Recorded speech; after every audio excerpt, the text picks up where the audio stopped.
Queen Esther, we have the great fortune to talk to artists and their stories. This one I am particularly excited about. I don't need to set you up. You're a lyricist, a songwriter, a player, performer, a playwright, a storyteller, all kinds of things. When you are ready to reveal yourself, why don't you Oh, I'm ready. introduce yourself? Introduce. Hello.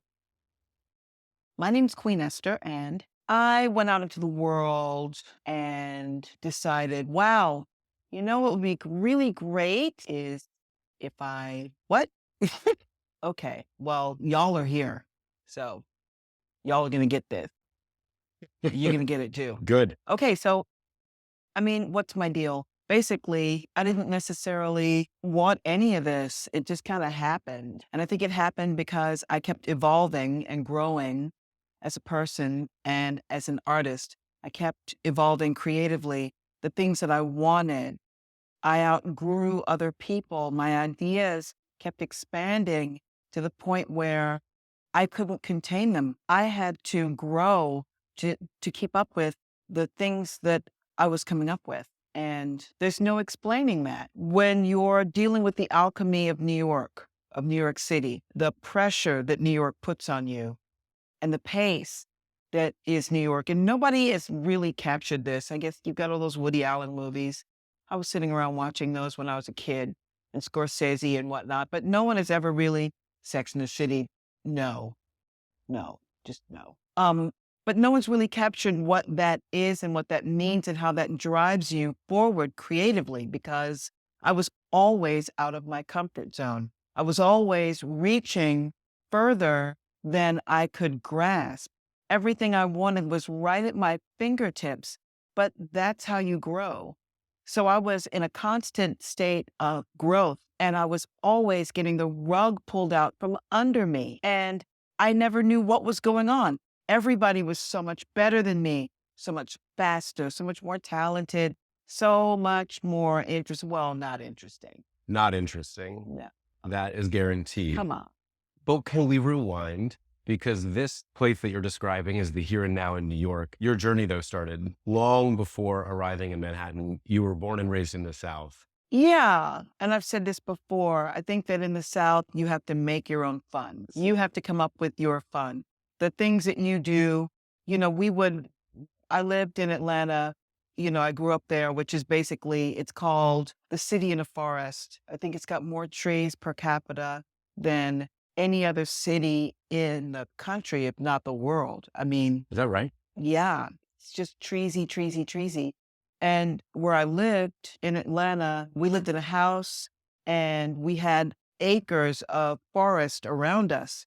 So it's not that we didn't have toys. We were just left to our imagination, kind of like Craig of the Creek, that Yeah. cartoon, where you just wander out and you just make it up as you go along. And I think that's an important part of childhood, to be that kind of feral and imaginative. But that's not the way it works in the city, not as a little kid and not necessarily as an adult. You have the fun brought to you, or it's curated, or we're going to a museum today, Yeah. kind of a thing. But you're not just wandering around figuring it out. There's a conveyor belt here. There's a conveyor belt here.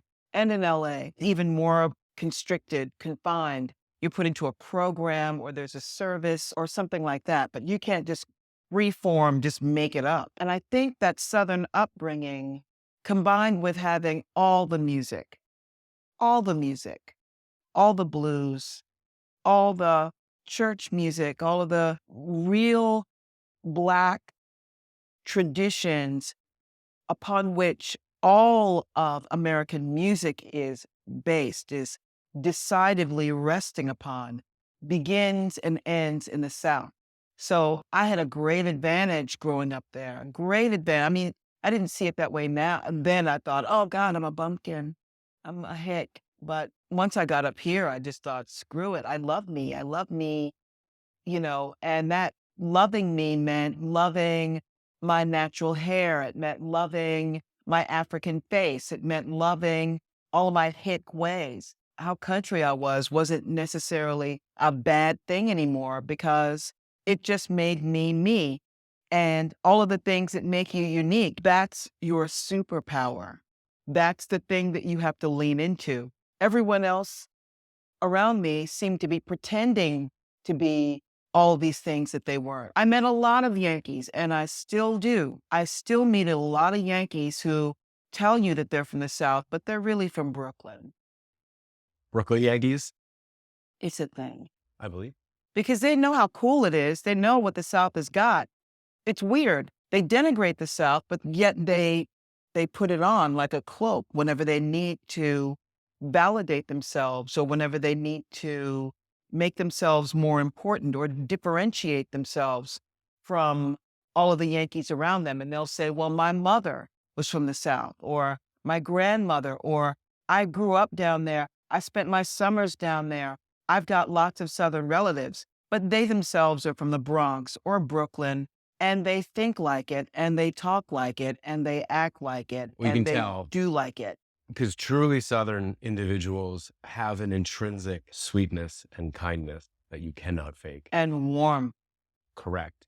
And another differentiation between Northerners who say they're from the South and actual Southerners, we know our own for sure.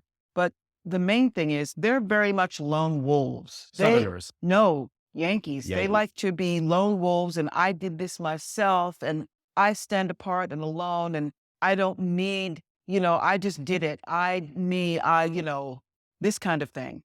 Lone wolves. Southerners have a network of Southerners, and we all reach out to each other. We embrace each other, and we recognize each other. And we know that we could not be up here in Yankeelandia if not for this network of other Southerners that really held us down. How do you feed the Southerner that is in New York? You figure out where everything is, and everybody tells you where everything is, and everybody sort of nudges you and helps you along. Like, I remember meeting James Blood Ulmer. He's from St. Matthews, South Carolina. Yes. He practically leaped in the air.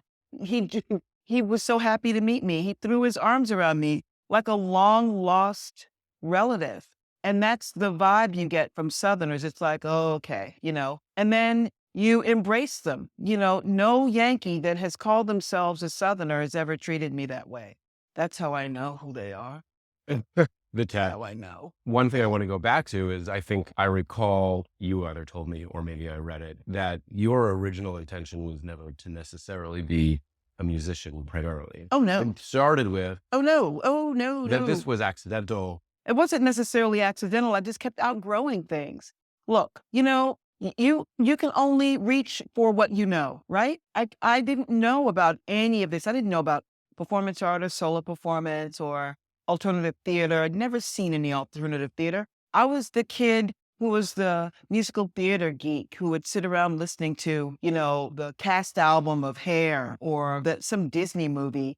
I remember listening to Bambi, the album, Sure. and being fascinated by that. Remember the album where Bambi's like the hunters, dun, dun, Yeah. dun, and they're coming, and then it's like, Mother! Yeah. And his voice just cries out, and it's like, but it's nothing. And I'm just listening to that, and she's gone. She's never coming back. And it's like, love. Oh my gosh, they killed her. Yes.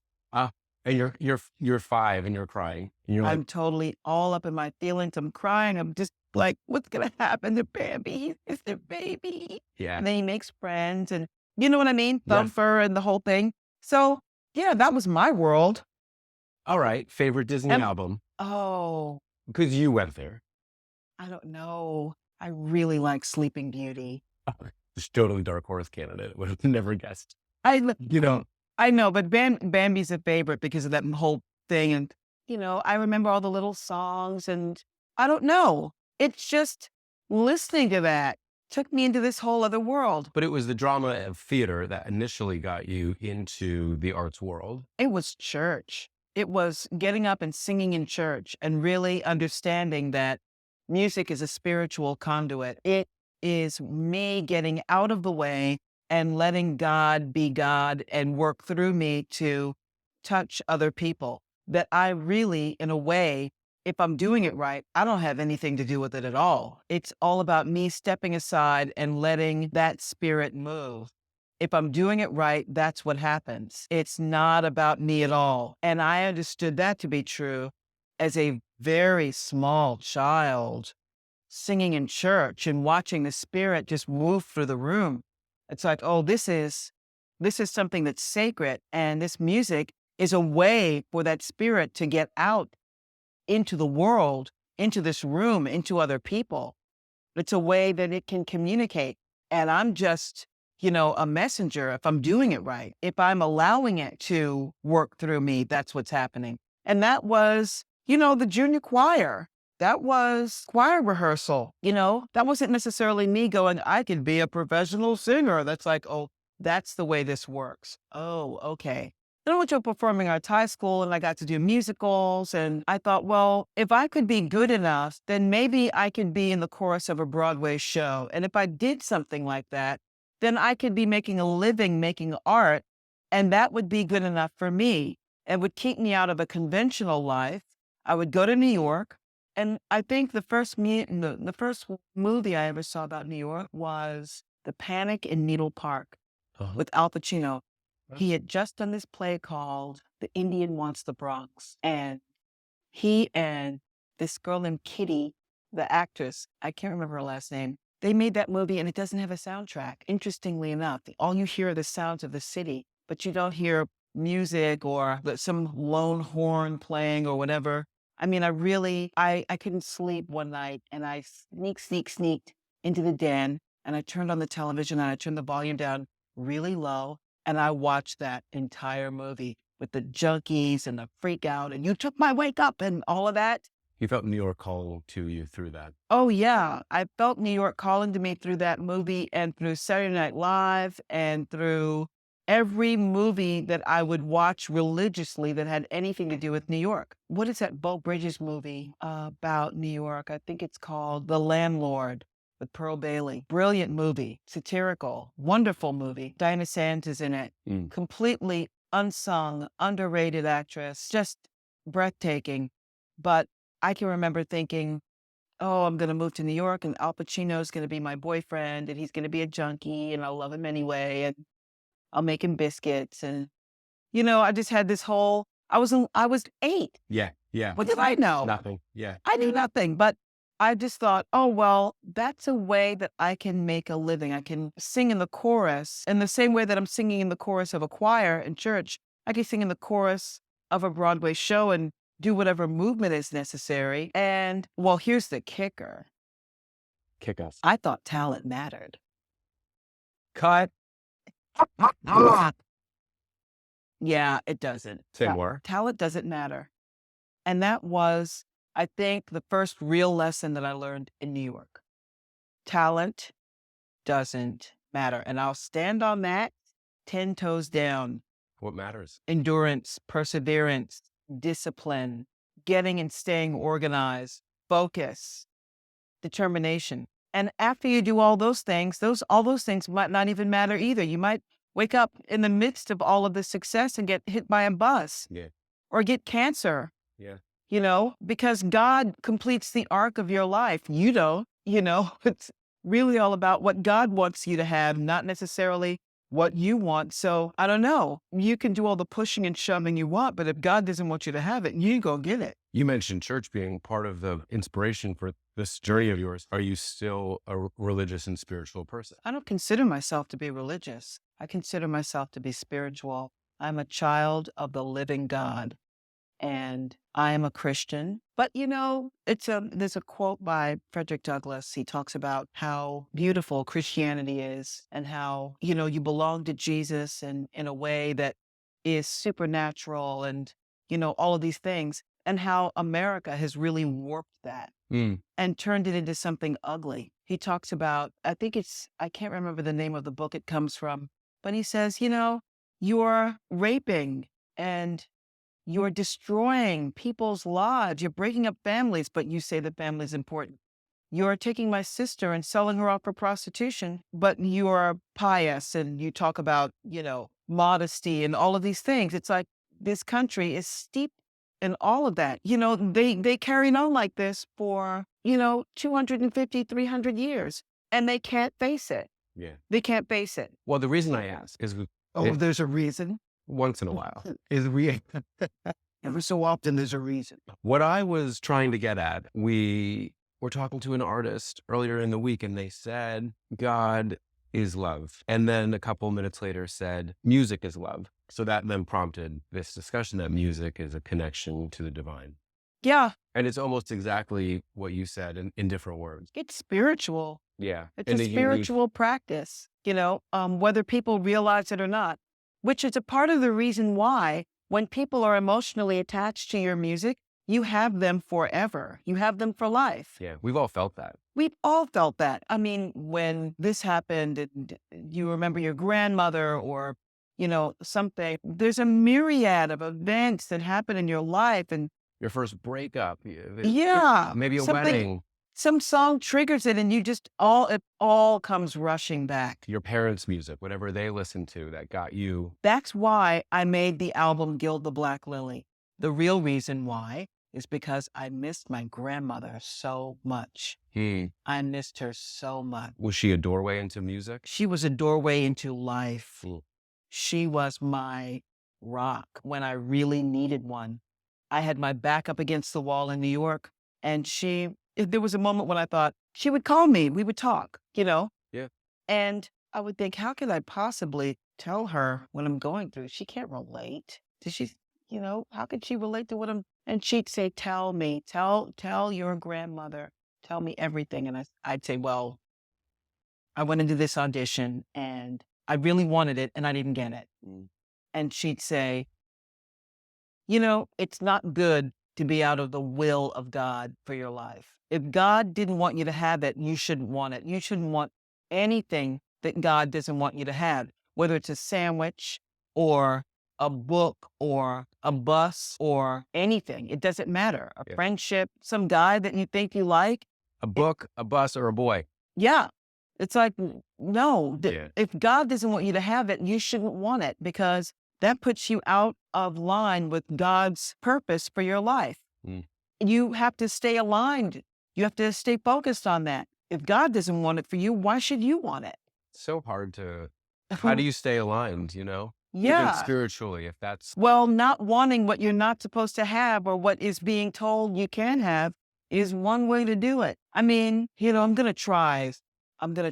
Like, I know someone that's trying for graduate school and I said, well, you think you're going to get it? And she's like, well, I hope so. I hope so. Well, I said, well, what if you don't? And she's like, well, I can only apply 3 times. And I'm like, 3 strikes. yeah, 3 times in life. You can only apply to this program 3 times. After that, you can't apply anymore. So you had bloody well better get serious with each application. You can't just blah, blah, blah.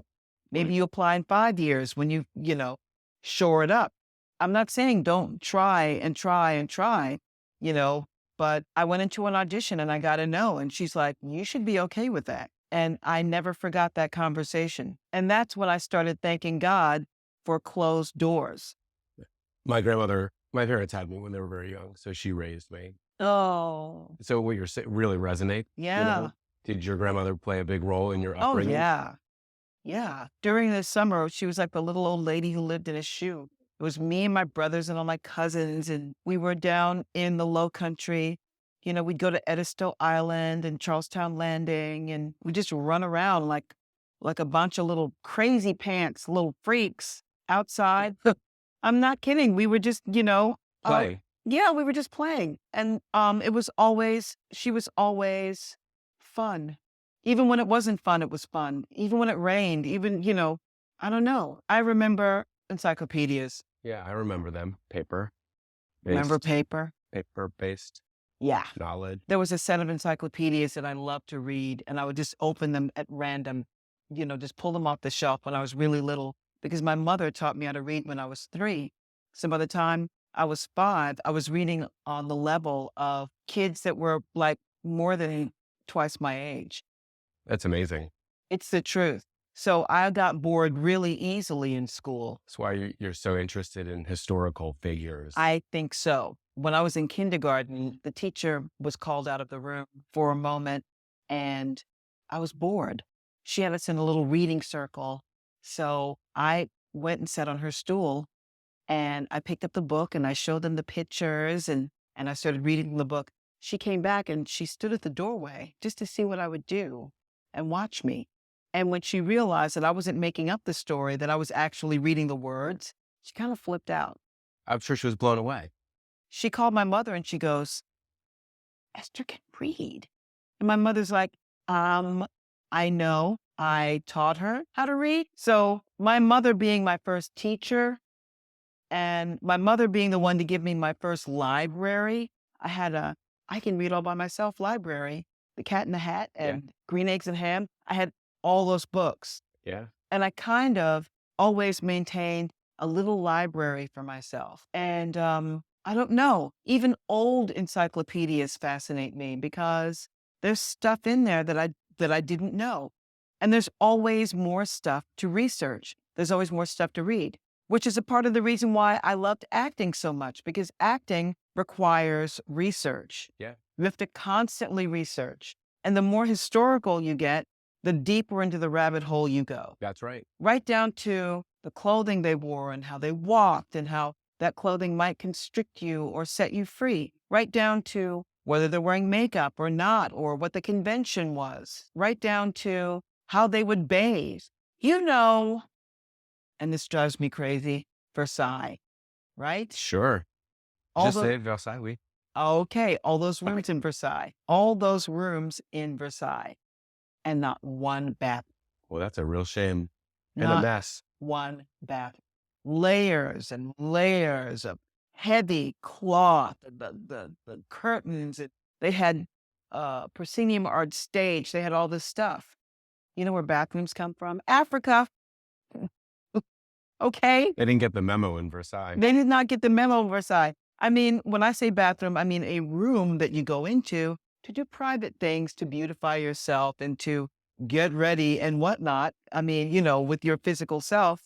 Yeah, they missed the boat at Versailles. This is the best part of always speaking with you is we get to a factoid that if you, That freaks me out. not even TikTok is aware, it's Oh my like gosh. esoteric and That drives me extreme. crazy. When I actually went to Versailles because I wanted to go to Marie Antoinette's Hamlet. You know about that?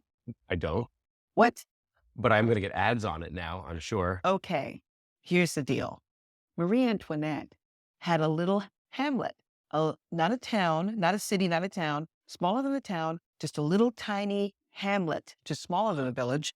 And I don't know, I think she was just wanting to be an ordinary person whenever she felt like it. So she had a house built over there, but she had a flour mill, a dairy, a bakery. She had a theater so she could dress up and act and do different plays and things, like a formal proscenium arch theater that we could all go to, her and all her little friends, This is and where hear they came music. for her. Well, she had vegetables and farm animals. She had a fishery. Everything that she ate and drank and whatever came from this little hamlet. And there were people there who lived there, who farmed and who took care of everything. And, she said, I want pork chops. That pig was squealing by noon. There were two entrances to the bakery, one for regular people and one for royalty. So she would go in there and taste the croissants and taste the different pastries that they would make for her every day. And the grounds are sprawling. So there's wonderful little paths that you can walk on. It's beautiful and green and just pastoral, and it's just kind of trippy and dreamlike. But a lot of people with money were growing their own food and sort of eating it, themselves. So all the people with money did that. It was a bad look for her to do it, I guess, As it turns out. as it turns out. But I mean, that was propaganda. That was fake news. They just had all this propaganda on her, and she didn't mount a counter campaign of her own or do something for the people. Like she should have had a Like give away campaign, turkeys on Thanksgiving or something. I don't even have bathrooms. Yeah. Well, I don't think her spot had bathrooms either. Yikes. I just really hold it against those people. I mean, they had this body of water a little far removed on the grounds of Versailles, where they would have these little boats and they would set up little play acting wars and stuff. and the beds are truncated so that you can't ever really lie down flat. I mean, they got that right. Yeah. Really quite opulent. Oh, it was incredible. I mean, you can look at the ceilings alone and just walk around looking at the ceilings and all the ornate carvings and everything on the ceilings. It's Never kind mind all the stuff around you. it's like the original bubble, you know, we say like information bubbles and people don't leave their world. Yeah. What would you have done in the 1700s? You would have had to create a hamlet you could escape to. You could do that. And I mean, I guess that's what that was for. They should never have left. I mean, they dragged them out of there. But at the end of the day, you can't really isolate yourself too much. When everybody's starving, you really should. It's not a good look. It's not a good look. I want to go But back to I don't think she was the bad girl that everybody said she was. She really wasn't. hot take. She never said, let them eat cake. Yeah, yeah. Public. I said that. Public She defense. never, Yeah, no, she never said it. I'm not defending her. No, no, no. I love it. Yeah, but she actually never really said that How did it become attributed to her? because somebody said she said it. See? Womp womp. Misinformation has always been a It problem. has always been a problem. How do we get on this topic? Well, I'm going to bring us back to something that your grandmother said, which is to appreciate the doors that close. So Well, I ultimately ended up appreciating the doors that closed, but what she told me was take the no. take the no. Sometimes Take that's the hard. no. How do you? So one of the interesting things about working with you is Embrace the no. hard to do. You span all kinds of art forms, and I get the sense you have so many ideas. I do. I have a jillion ideas. How do you choose the ones to grow, and how do you choose the ones that you let wither? I don't know. When you cook something, if you had a bunch of people coming over, would you just sit there and hover over a pot of rice? Me, I might. Ugh. I might hide with the. Okay, but you know what it means to cook a meal. You know that you have different things that you're cooking and that the meat takes longer than, let's say, the mashed potatoes. Yeah, you got to time things. You have to time things. You have to abbreviate things. The salad's not going to take any time at all. You might have a vegan. You have to diversify your offer. Exactly. Exactly. You do know what I'm talking about. Don't What's- fake me out. You know. It's the same way with life. But more so than that, I think, is the idea of growing and developing and just, I mean, New York was like this wide open space. And I felt like I was a greyhound that was just being shown the open road. And I could just keep going as far as my imagination and my will kept me going. So you keep jumping off of cliffs, eventually you're going to develop a pair of wings before you end up on the ground if you want to live. And that's what I kept doing.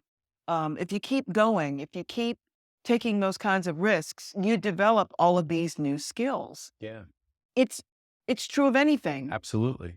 It's just that New York really brings it out of you in a way that I don't think any other place would. You really have to get out of your comfort zone. And trust me, there's a way to live in New York and be comfortable. I know lots of people who are broke and comfortable. They've got that regular job. They've got this that they're doing. They know that this much money comes in, so they can just basically, sit on the couch and chill and play guitar and watch movies. And they do what they do. You know what I mean? Yeah. You do the bare minimum. If you're from New York, I don't know how New York can make you uncomfortable if you're from here. How do you stay so comfortable uncomfortable? Like a lot of people have trouble taking any risks. Like I think especially we're programmed with social media to think things New need to be York great. City, if you're not from New York will force you to take a risk. You've taken so many.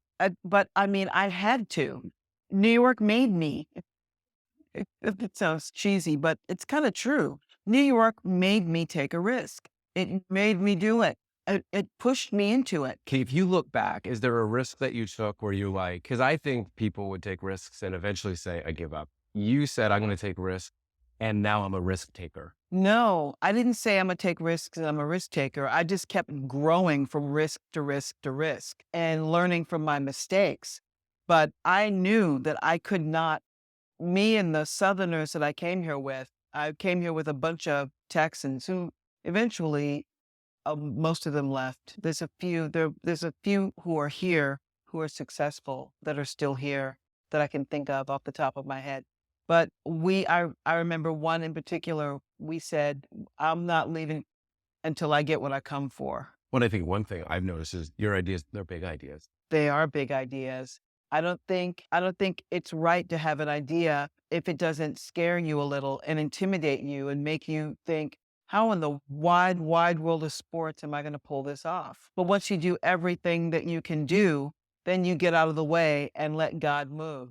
And that's really all there is. Yeah. I remember coming to New York early on and having a conversation with what I would describe as an Alvin Ailey acolyte. Those dancers are mission driven. They are purposeful. They align themselves with the Almighty and they just move forward like acolytes. I mean, that's the only way to describe us. Soldiers. They're serious. They are serious. They're on a mission from God. And we went into some place, I don't know, one of those places where you can get a whole meal for $5 and we split it. And they were talking to me about what I wanted to do. And I had these ideas and I thought, well, I don't know. And they said to me, and I never forgot this. They said, when you have a talent, when you have a gift, it is a gift to have a talent. And everybody's got a talent. Everybody can do something great. They have greatness in them. I believe that. When you figure out what that is, you have a responsibility to do something with that talent. You must do something with that talent. You have to go out into the world because God gave it to you for a reason. And if you don't do anything with it, it is a sin. It is a sin before God because eventually you're going to have to answer for what you did or didn't do with what God gave you. I gave you the talent to do this. What did you do with it? Well, I got scared. I married some dude. I had a house full of kids and now I'm a grandma and I wish that I did this and maybe I could have done that. But I gave you this talent and you didn't do anything with it. And that lit a fire in me, like, the Olympics when they had the thing coming, the torch coming into and the then coming arena. into the arena. I think should that acolyte was like the Olympian coming into the arena with the torch and then going boom.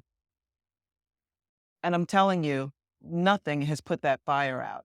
I don't care what anybody says. God is going to go, you know what? I gave you the ability to sing and dang it, you really took it there. You took it. You took it to the nth degree. Now, will anybody like it? I don't know. Will anybody buy it? I don't know. Will anybody get what it is that I'm saying? It's like that the Schnabel said to Basquiat in that movie, the generation that really appreciates you might not even be born yet. Yeah. That's kind of the way art works. Was Jimi Hendrix thinking about me? I don't know. He was sitting there going, okay, I got a plan. I'm going to do this. I'm going to do that. I'm going to make this album. I'm going to make this work. That's really all you can do. That's all you can do. And if I do everything that I can to the nth of my ability as best I can with what God has given me, with all of what he's given me, I'll be okay. Yeah. I think Hendrix used to call it something along the lines of going to like electric church, like that's what it was like for him. He was doing things I don't think he even understood he was doing. And that's where God comes in. He let God in, something that's so much bigger than you, that's so all consuming, that's working through you. Do you sit down as a practice and work out ideas, or is it more they come to you on a Sunday morning and it must be born? I don't know. It depends on what it is. I've got a one-person show that I'm working on called Blackbirding, and I've been working on that for a while. And sometimes the rewrites are slow going and I have to think my way through them or work through it like a math problem. And sometimes it flows. Most of the time when I'm writing songs, they pop into my head ready, free form. Ooh. And it's like I'm listening to a radio and I'm hearing this song and I'm like, wow. Sometimes it's soft. Sometimes it's really, really loud. And I'm grabbing my phone in the grocery store and I'm like, we're singing into the melody into the phone. And then I get home and I listen to it and I go, that was the melody. That is what I heard. I wasn't imagining things. I heard that song. I've written so many songs that way. I'm just I feel like more of a transcriber than a songwriter. Mm-hmm. You know, the song is completely fully formed and I'm just writing it down like I'm writing someone a letter. It's lightning in a bottle. It doesn't necessarily happen like that all the time, but it happens like that a lot. Yeah. Your unconscious is ready to give birth. Right. I think it didn't start that way though. It started with someone going, "Hey, will you come sing backups for about, yeah, I'll sing backups, no problem." And you get in there and you go, "Ooh, wow, wow." And I'm thinking, wow, that's a really bad song. It's not a good song. It's not a good hook. I could write a better song than that. And the guy sees me writing lyrics and he goes, "You write lyrics?" And I'm like, "Yeah, writing words, reading, I've been doing it a long time, as it been doing turns it a out. long time as it turns out." And he goes, "Well, I've got a song idea. Would you like to write a song with me?" "Yeah, I'd love to. That'd be great." You write a song with him and then you think, that's not a very good song. I could write a better song than that. Hmm. And then you write a song with the lyrics.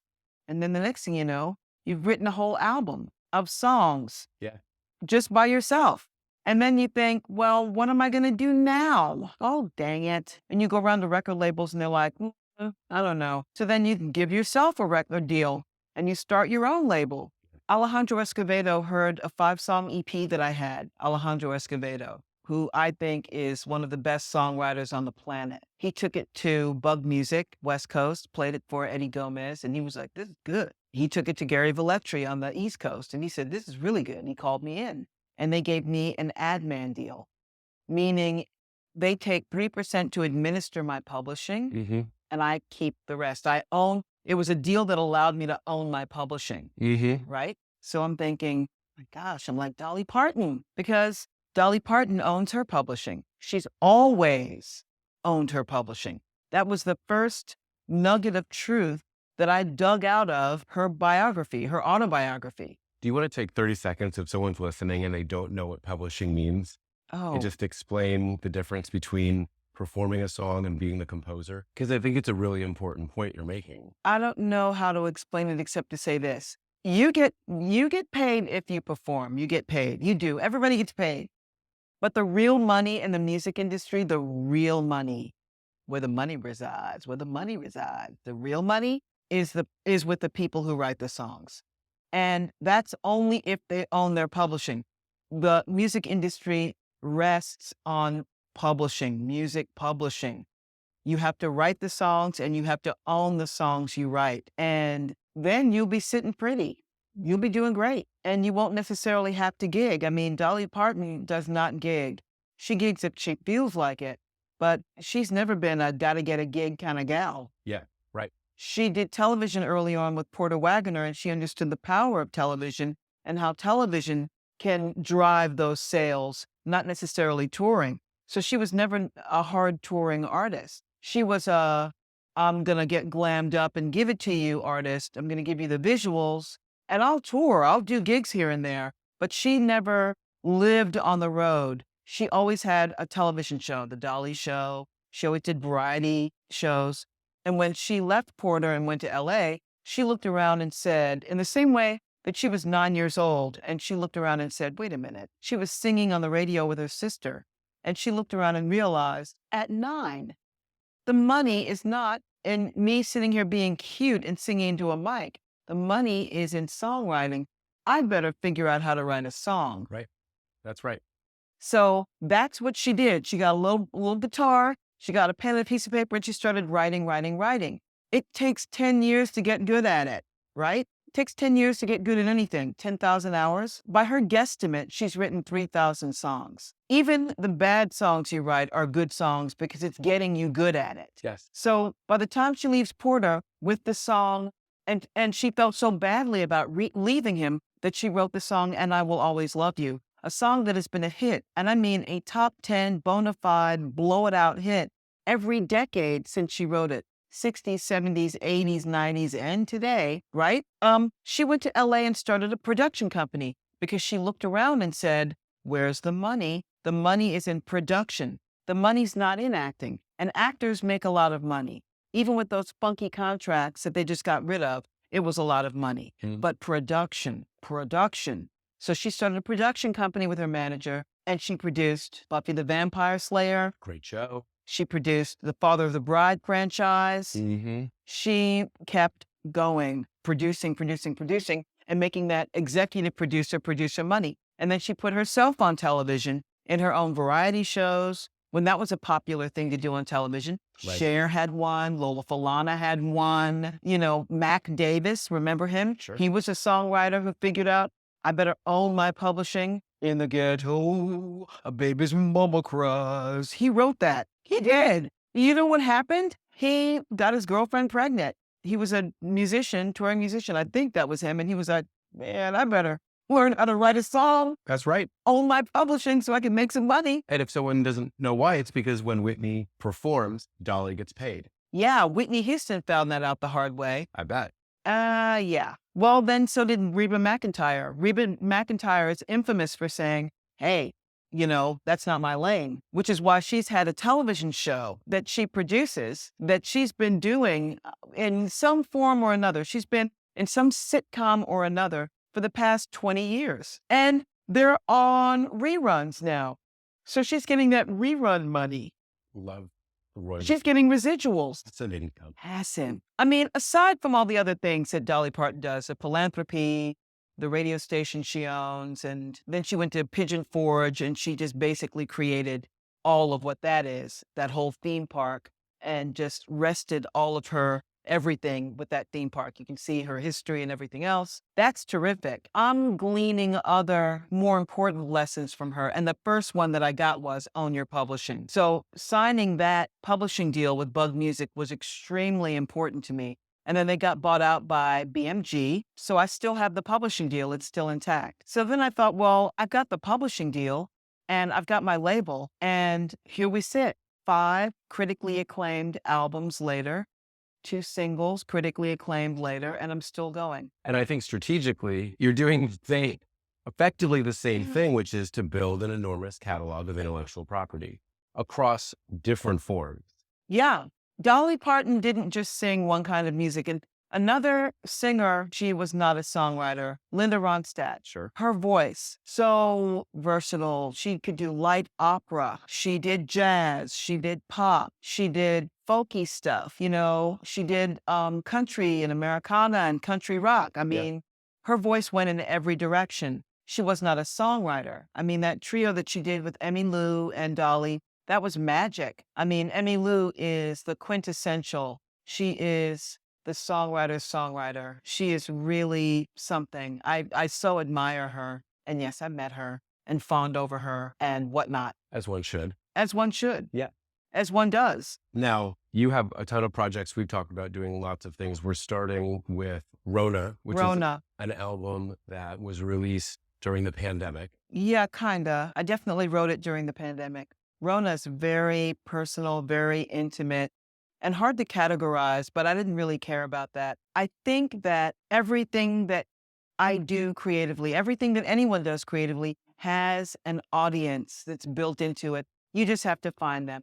And if you had a record label with $1 jillion, they would be the ones who would find that audience for you. But eventually your audience finds you. It just can't be helped. It's like water rising to its own level. Your people. So I suppose that album is hard to categorize, but I didn't care because I was grieving so much. I was still grieving my grandmother. I lost my brother Emmett during the pandemic. And I don't know, it was just a very difficult, isolating, very hard moment for me. At the same time, I was in New York, but I was in Harlem over by the water. So it was really pretty. And there's a kind of thicket, a kind of forest over there that reminds me of Atlanta. I've taken pictures over there, and I've even had my mother say, this looks like our backyard. Yeah. It really does. Yeah, it's beautiful over there. It really is pretty. And during the pandemic, everything just calmed down and everything became so much more intimate, and people were walking their dogs and doing Tai Chi in the park and having dinner picnics. It was all very civilized, and it felt like the New York that I'd always read about from the 70s before the tourists and before Sex in the City and before everything became so crowded and weird and morose, when there was space, when you'd go to a museum and it looked like it was empty. It was never meant to be shoulder to shoulder packed. Totally. That's well said. It was never meant to be that way. There's a, why am I referencing all the New York movies? There's a movie starring Dom DeLuise called Fatso. Okay. I love this movie. I love it. He's Italian. He's in the Lower East Side. You see glimpses, little bits and pieces of the New York that you can kind of recognize. But at one point, he gets up the nerve to ask this very pretty, I think she's Polish girl from the neighborhood out on a date. And where do they go? They go to the Met. And it looks deserted, but that's the way it looked Yeah. before the whole world rushed in. Yeah. It's like, oh, you're supposed to not be crowded into this gallery with like a jillion people pressed in on you and just waiting your turn to stand in front of this painting and drink it in. You could just wander around and it was cool. Yeah. I was here for the pandemic too, and it was about 3 weeks in, and it had been as though a wormhole had been opened and we were dropped into like 1978. I'm not kidding. It was wonderful.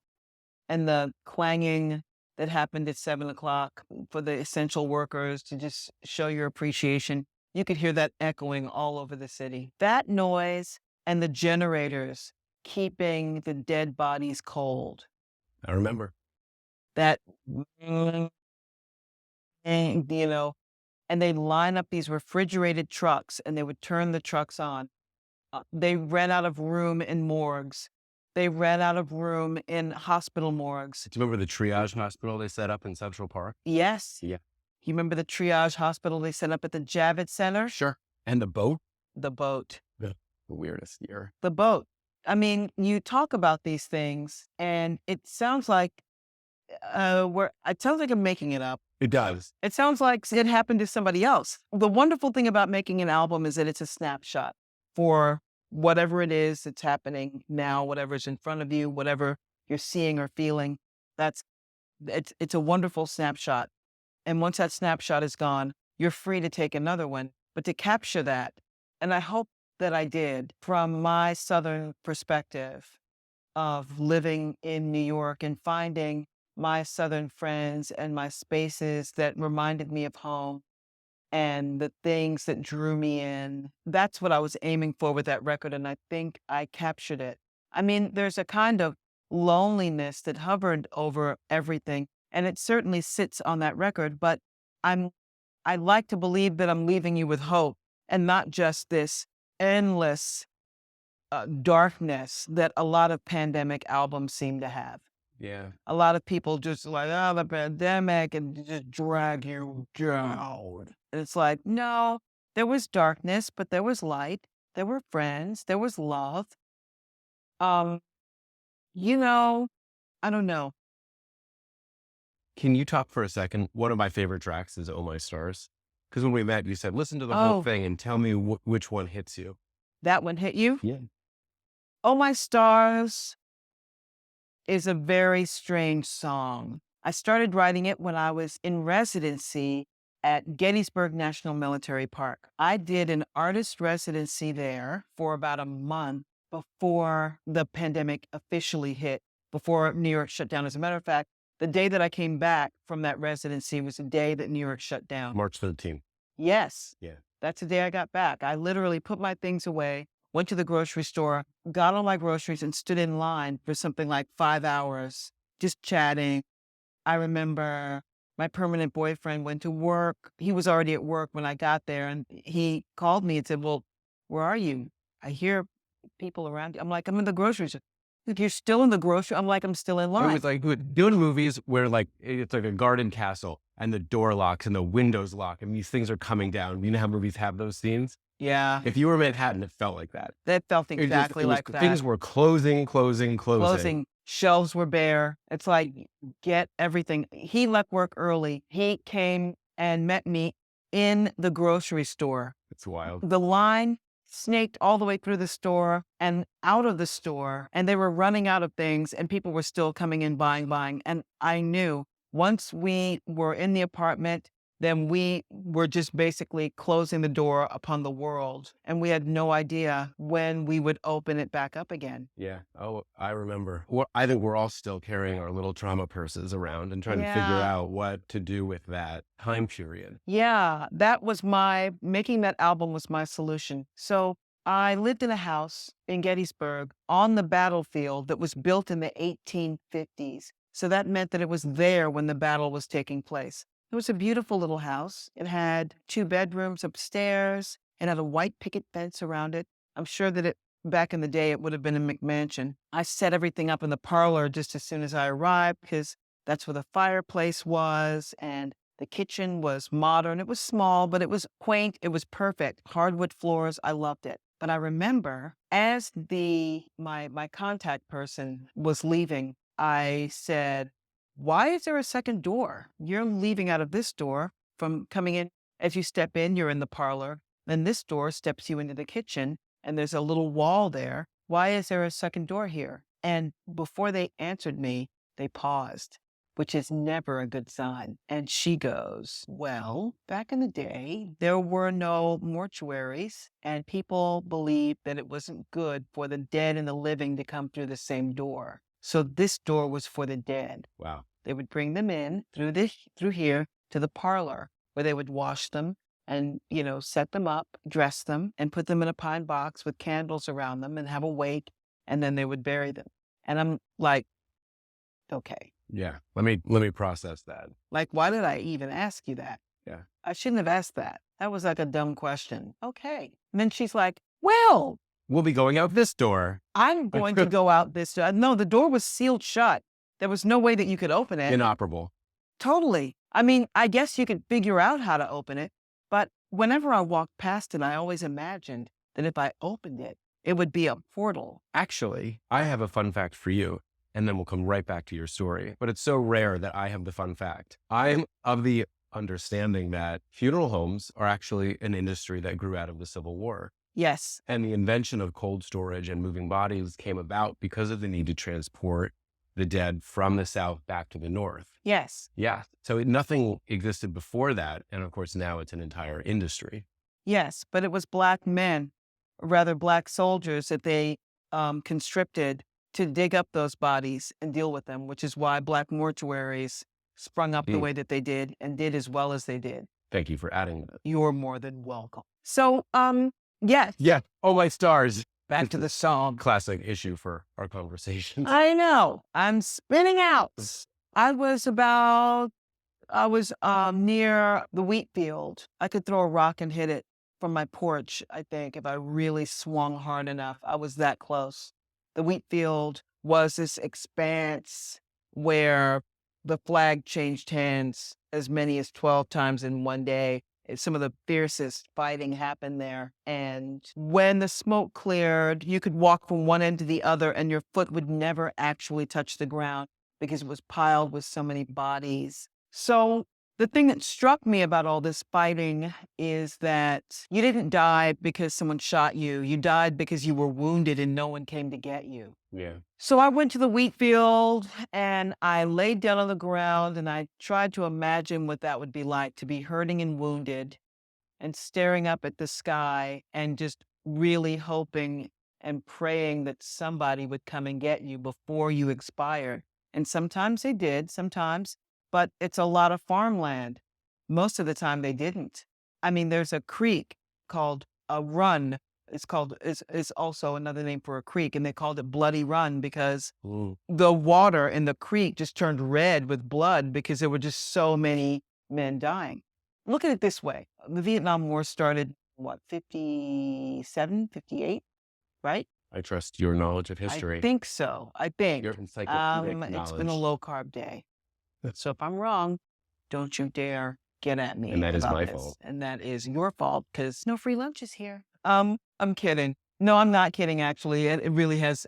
That's true. Today it's true. Today's true. We're on the fly. Okay, I think 57, 58, something like that, the start of the Vietnam War, and it ended in 76. And I think something like 52,000, we lost 52,000 American soldiers or something like that during the Vietnam War. And that was 57, if we say 57, something like 28 years of fighting. Mm-hmm. uh, that, you know, that happened. Gettysburg was something like 54,000 soldiers in 3 days. Yeah, the scale was enormous. So if you could compress all of Vietnam into 3 days of bloodshed in that one expanse of field, Yeah, that's a lot. a lot of red dirt. So they say that there was so much fighting and so much loss of life simultaneously that it opened up a kind of spiritual vortex in the middle of the battlefield that has never been closed. Mm. And if you walk across the battlefield, you can feel it. You felt that. I most certainly did. I did. So the song is really about a soldier that's lying there in the muck and dying. And he's not alone. He's hearing his friends scream. He's watching other people struggle that may be his enemy. Oh, but here's the kicker. Here's what they're not going to tell you. Tell it. The farmers let their pigs out and let them go feral. Okay. So a lot of times in the night, you're hearing a pig trying to eat you or eat your friend or eat your dead friend. There's a plot in Hannibal Lecter exactly like this. Well, that's how horrific that added detail is. Sorry, maybe you can edit that out if you feel like it. No, No? we don't edit things on Major. Anyway, But the song itself has such, to me, so that's, well, I didn't finish it there. I finished it when I came back to New York because I really wanted to I wanted to finish. And then when I realized, well, I'm not going to be able to finish things, but I can start things. That was one of the songs that wouldn't leave me alone. And when I got back to New York, de Blasio would say things like, we're at war. This is a war. yeah, that's right. We're We're in this together. We're all in this together. We've got to stand together. This is a war against humanity and this kind of thing. And the war references. And I pulled a couple of quotes and I remember writing them down as I saw them on the news. And I thought, wow, I just came from one battlefield to another. Interesting. New York City is now this battlefield with this disease. It was like that too. And it was like that. And I just came from this battlefield that was from so long ago. And it felt that way. So I was watching all of these people die of COVID alone in the same way that those soldiers died alone. People would stand outside of the building with signs. We love you. Yeah. We love you. Get better. And they would jump around or they'd wave or the person would come to the window, but no one could touch them. They were in this plastic gauze. A lot of times the nurse would be completely covered and she would hold up a phone and that was their last goodbye. I remember. Yeah, this is the way that you have to say goodbye to the people who love you. And they're all gathered there and everyone's sobbing and this is the end. And in the same way that they could look up at the stars or at the sky if there were no stars and think about the people who loved them, who cared about them, think about the things that matter to you. Because in those long last moments, the things that matter are coming back to you, I think. And you hear that in the song because there's a beauty in the melody and the harmonies. It feels almost like a love ballad. It is. I think it is. I think I meant for it to be that way because I think in those long last moments, love comes to you. Maybe my grandmother will come to me and bring me home. Maybe I'll go get her. You know what I mean? Yes. Yeah, I think so. Uh-oh. Uh-oh. Cut. We will cut. No. You don't have to cut. I mean, please. Yeah, it's like Everybody knows I'm leaky. I am. going number 3. Oh, That's probably off topic. I know. But I mean, I'm tearful. Well, I think this is a good But place. it's true. It's the truth. If you're in some sort of a fever dream and you're out there and you're dying and you're at your wit's end, you're imagining the people who loved you the most coming to you and taking you away from all of this, which was basically a hell on earth. More than 50,000 men dying in 3 days? Yeah. Crazy. That's crazy. And to think that these people out here don't know that they were fighting over slavery. It boggles the mind. And I think you're right, though. You go to your memories. You go to your memories and you go to the people who love you and where you feel that love. I think you feel love.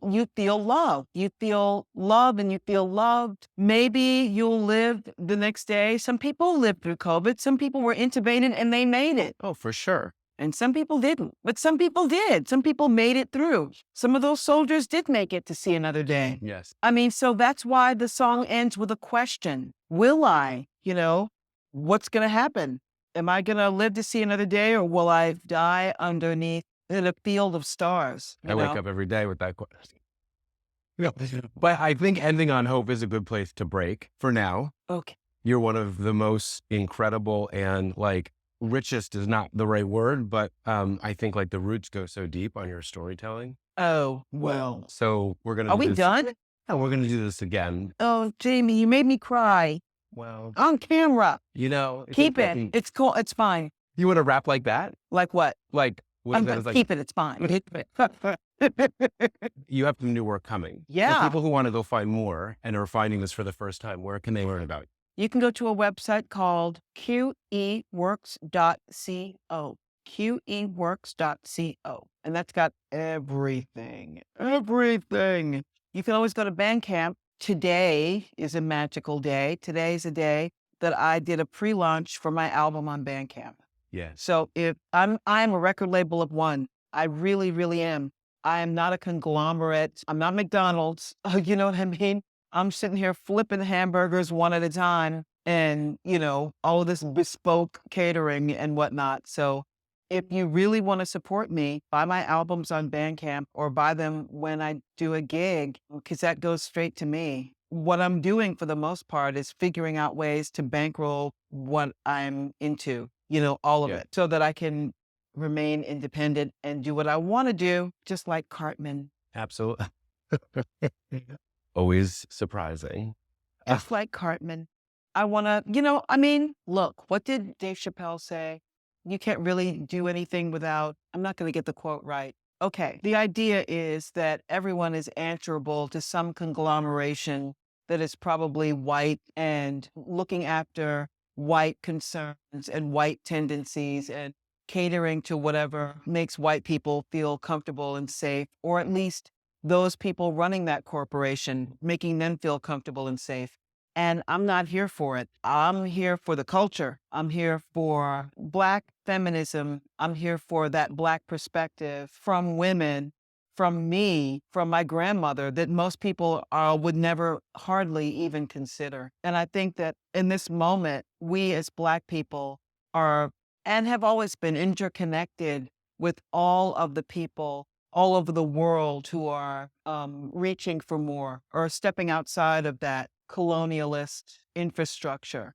All of those things are slowly dying. What happened recently with France? They were like, they went to Africa and they were like, we need to, and they were like, you know what? No. Yeah. Those structures are fading away. No, we're not going to do that with you anymore. And no. And they were like, what? Yeah. There's a turning over. There is a turning over. There's a change of the guard. Things are changing. And I would love to write the soundtrack to that revolution. Yeah. I really hope that I get a chance to write something that becomes a part of it. Sounds like new work. Oh, well, there's always new work. I've got Blackbirding the album coming up in the fall. Hoping to release some singles over the summer. I've got Things Are Looking Up. It's coming out on Billie Holiday's birthday. Yeah. Wow, let the 2-month countdown begin. My solo show, Blackbirding, is going up at the WP Theater for a staged off-Broadway reading. I've got some dates picking up here and there, but for the most part, and I'm always writing songs. There's always the next album. I mean, I've got a jillion ideas. Getting new headshots, and I'm really hoping to do more on-camera work. Can you imagine me on a sitcom? Yeah, I can. Well, you truly are the hardest working woman in Manhattan. Well, probably beyond the border. I don't know about that, but I don't know. I'm tilting towards more on-camera work and all of that good stuff. Yeah, I hope so. Yeah. I hope so. Well, your voice is very powerful, and we're grateful to work with you. Well, I'm grateful to be worked with. Thank you. Yeah, I think y'all are awesome, and I think you're onto something, and I'm very happy to be included. Yeah. And we're lucky to work with you. And you're a great storyteller, which is very much what Major is built for. Oh boy. Oh boy. I've got a lot of stories. Uncut, I hope. Cut. Nah, this is YouTube friendly. Yeah. Thanks, everyone. Oh.